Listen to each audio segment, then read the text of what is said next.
So my friend, आज हम देखते हैं कि इंडियन गवर्नमेंट ने यूनाइटेड नेशंस की जो फंडिंग है यूनाइटेड नेशन की जो फंडिंग है उससे 50% तक कट कर दिया। 50% कट। ऐसा इंडियन गवर्नमेंट ने क्यों किया, आज इसके बारे में हम देखते हैं। तो फ्रेंड, हम देखते हैं जैसे इंडियन गवर्नमेंट जैसे first Feb of every year हमारी फाइनेंस मिनिस्टर जो होते हैं वो बजट पेश करते हैं पार्लियामेंट में। ठीक है, तो इस बजट में जो नेबरिंग कंट्रीज है लाइक भूटान, नेपाल, बांग्लादेश, श्रीलंका एंड मालदीव्स, अफगानिस्तान, ये जो हमारे नेबरिंग कंट्रीज है एक्सेप्ट अफगानिस्तान पाकिस्तान, ये जो हमारे नेबरिंग कंट्रीज है इन सारे नेबरिंग कंट्रीज को हम फंड देते हैं। ठीक है, लेकिन ये फंड किस लिए दिया जाता है? ये fund just showing good gesture, बस एज ए बिग ब्रदर, क्योंकि इस एरिया में आप देख सकते हैं जो हमारा एरिया है यहाँ पे इंडिया, पाकिस्तान, अफगानिस्तान, नेपाल, भूटान, बांग्लादेश, श्रीलंका, मालदीव्स, ये एरिया, इस एरिया में एज ए बिग ब्रदर ये रोल प्ले करता है हमारा इंडिया। ठीक है फ्रेंड, तो just showing good gesture Indian government जो है हर साल इन नेबरिंग कंट्रीज को फंड प्रोवाइड करती है। ठीक है फ्रेंड, उसी तरह से इंडियन गवर्नमेंट जो है वो जो भी इंटरनेशनल ऑर्गेनाइजेशंस है उन इंटरनेशनल ऑर्गेनाइजेशंस को भी फंड देती है। अब जैसे मान लो आप यूनाइटेड नेशन ले लो, ब्रिक्स ले लो, ठीक है, आप बिम्स्टेक ले सकते हैं। तो ये सब जो हमारे इंटरनेशनल ऑर्गेनाइजेशन है, इन इंटरनेशनल ऑर्गेनाइजेशन से इंडियन गवर्नमेंट जो है वो फंड रेज करती है, फंड देती है। ठीक है, तो हम बेसिकली आज बात करेंगे यूनाइटेड नेशंस की। यूनाइटेड नेशंस में इंडियन गवर्नमेंट हर साल लगभग 800 करोड़ रुपीस फंड देती है। ठीक है माय फ्रेंड, सॉरी, ये 800 करोड़ जो है ये लगभग ऑल जो इंटरनेशनल ऑर्गेनाइजेशंस है इन सारे इंटरनेशनल ऑर्गेनाइजेशंस को मिला करके इंडियन गवर्नमेंट फंड देती है। अगर हम यूनाइटेड नेशंस की बात करें तो यूनाइटेड नेशंस में लगभग 382 करोड़ 383 करोड़ ऐसे फंड इंडियन गवर्नमेंट हर साल देती है। ठीक है, लेकिन इस साल 2023-24 में इंडियन गवर्नमेंट ने 382 crore something like 382 crore fund raise किया था 23-24 में। लेकिन 24-25 का जो बजट पेश किया निर्मला सीतारमण जी ने, इस बजट में इंडियन गवर्नमेंट ने लगभग 170 करोड़ के आसपास इसने फंड देने का निश्चय किया इंडियन गवर्नमेंट ने। तो आप देख सकते हैं फ्रेंड की जो फंड जो यूनाइटेड नेशन को इंडियन गवर्नमेंट देती थी उसमें लगभग 50% का कटौती किया गया। ये 50% कटौती क्यों किया गया? ये 50% कटौती करने का मेन कारण है कि शायद इंडियन गवर्नमेंट जो है यूनाइटेड नेशंस को एक इंडिकेशन देना चाह रही है, एक आप कह सकते हैं कि हिंट देना चाह रही है कि जो प्रेजेंट में यूनाइटेड नेशंस के जो परमानेंट मेंबर्स हैं, कौन है permanent member? US, UK, France, Russia and China, ये यूनाइटेड नेशंस सिक्योरिटी काउंसिल के जो परमानेंट मेंबर हैं, इन परमानेंट मेंबर्स को ये हिंट देना चाह रही है इंडियन गवर्नमेंट कि आप हमें परमानेंट मेंबर बनाओ इस यूनाइटेड नेशन सिक्योरिटी काउंसिल का।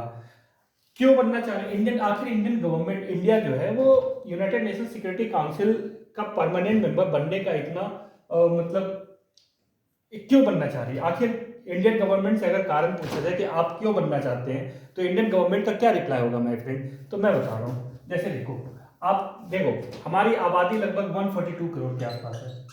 अ big percentage of population lives of world population, percentage of world population India में रहती है।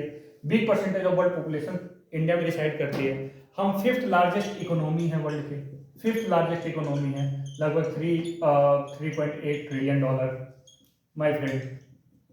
ठीक है, कुछ समय में हम 4th पोजीशन पे भी आ जाएंगे। ठीक है माय फ्रेंड, अब आप देख सकते हैं हम इंडियन गवर्नमेंट जो है, जो इंटरनेशनल पीस कीपिंग फोर्स होता है, इंटरनेशनल पीस कीपिंग फोर्स, उस पीस कीपिंग फोर्स में इंडियन गवर्नमेंट इंडिया से बहुत ज़्यादा सोल्जर्स जाते हैं।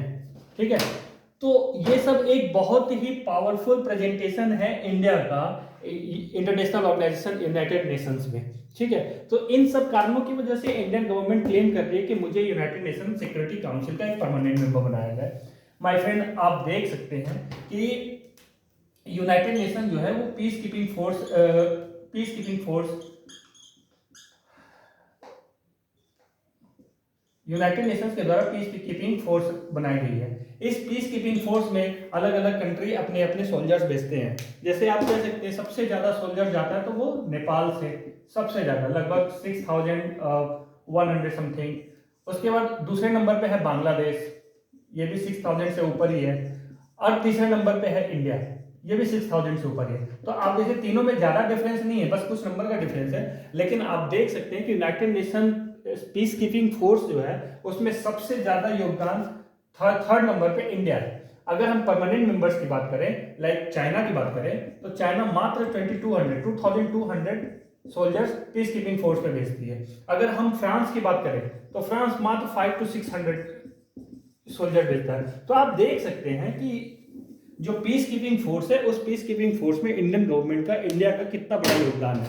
आप ये भी आपकी जानकारी के लिए मैं ये भी बता दूं कि इंटरनेशनल जो यूनाइटेड नेशंस है, इसने पूरे वर्ल्ड में जब से यूनाइटेड नेशन बना है तब से अभी तक के इतिहास में इसने 79 पीस कीपिंग ऑपरेशंस किया है यूनाइटेड नेशन ने।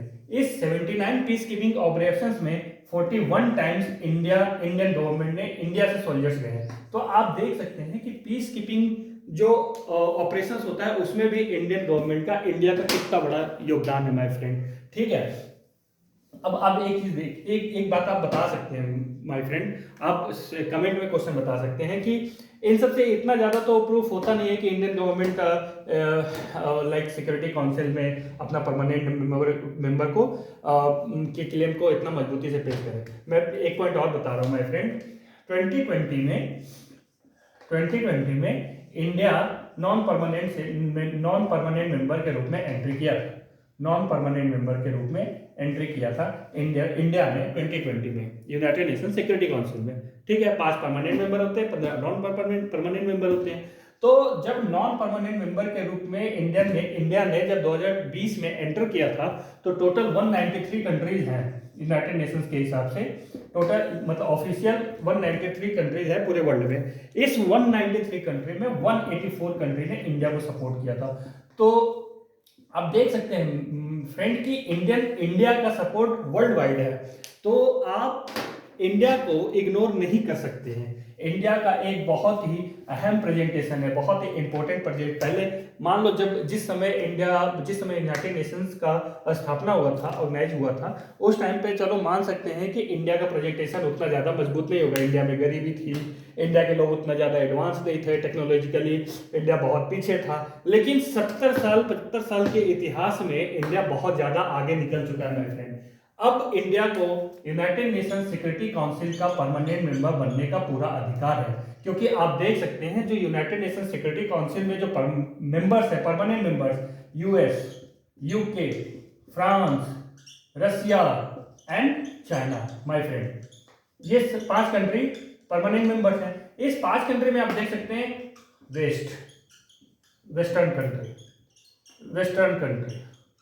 आप रशिया को भी कह सकते हैं वेस्टर्न कंट्री, क्योंकि ये बहुत सारा पार्ट रशिया का यूरोप में फैल करता है, यूरोप में आता है, इसीलिए आप इसको भी। तो आप कह सकते हैं कि ईस्ट से या एशिया से सिर्फ और सिर्फ एक कंट्री है चाइना, जो एशिया को रिप्रेजेंट कर रहा है माय फ्रेंड। चाइना के सामने इंडिया भी तो है, आप इंडिया को कैसे इग्नोर कर सकते हैं माय फ्रेंड। चाइना की आबादी अगर 141 CR ले ले तो इंडिया की भी आबादी लगभग सेम ही तो है, थोड़ा बहुत लाख 2 लाख आगे पीछे, 20 लाख 25 लाख आगे पीछे है, तो that is not a big figure my friend. तो Indian representation to the world is very good. That's why मैं भी इस पॉइंट से एग्री करता हूँ कि इंडियन गवर्नमेंट जो फंड को कटौती किया है यूनाइटेड नेशंस का, वो एक बढ़िया हिंट है यूनाइटेड नेशन और जो परमानेंट मेंबर्स हैं उनको, कि इंडिया को एक परमानेंट मेंबर का जगह देना चाहिए। हालांकि ये इतना आसान नहीं होने वाला है माय फ्रेंड। आप जानते हैं जब इंडिया परमानेंट मेंबर बनने का क्लेम करेगा तो उसमें सबसे ज्यादा ऑब्स्टिकल करने वाला कौन है? दिस इज चाइना सबसे ज्यादा ऑब्स्टिकल बनने वाला है। और अगर किसी दूसरे कंट्री की बात करें तो सबसे दूसरा नंबर पे आने वाला माय फ्रेंड मैं कह सकता हूँ पाकिस्तान भी एक ऐसा, वो तो मानते हैं कि परमानेंट मेंबर्स में नहीं है, लेकिन जब यूनाइटेड नेशन जनरल असेंबली की मीटिंग होगी तो उसमें पाकिस्तान जरूर से इंडिया के अगेंस्ट होगा my friend. So this all are the points my friend. अगर आपको मेरे वीडियो अच्छा लगा तो वीडियो को लाइक कीजिएगा, शेयर कीजिएगा और चैनल को सब्सक्राइब कीजिएगा। Thank you very much.